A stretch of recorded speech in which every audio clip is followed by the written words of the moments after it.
Pirated SPG. Striktong patnubay at gabay ng magulang ang kailangan. Maaaring may masiselang tema, lengguwahe, karahasan, sexual, horror o droga na hindi angkop sa mga bata.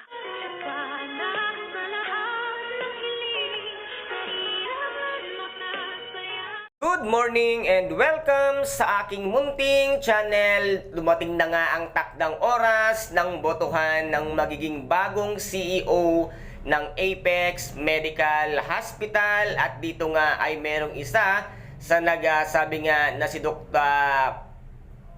Morgana daw ang kanilang gustong maging CEO, at dito naman ay nagtaas din ng kamay ito ngang si Doc RJ at in-nominate nga niya ang kanyang sarili bilang isang CEO ng Apex Medical Hospital. At dito nga ay nagbotohan na at nagkataon namang tie ang nangyari dahil nga ilan pa lang sila doon at merong isang huli na mga kasamahan nilang isang sa mga stockholder ng Apex Medical Hospital na ang buong akala nga ng demonyitang si Moira or Morgana nagpapanggap ngayon ay siya na ang magiging CEO ng Apex Medical Hospital dahil yung nahuli ay ang alam niya, kakampi niya at kakampi nga ng kanyang Mama Chantal. Ngunit nabigo ang demonyitang si Moira or si Morgana nang ito na ay bumoto at sinabi nga niya ang kanyang iboboto ay walang iba kung si Dr. RJ Tanyag at deserve na ito at mas karapat dapat siyang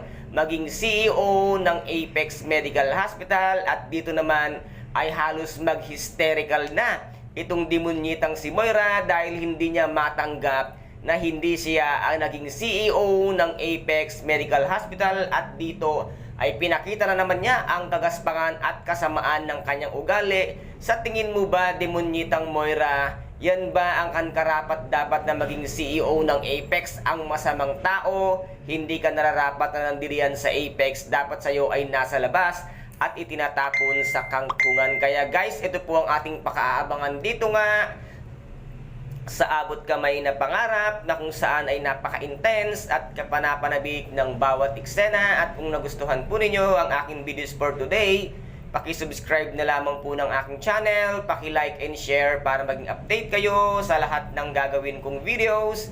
Maraming salamat po, ingat, God bless and bye-bye!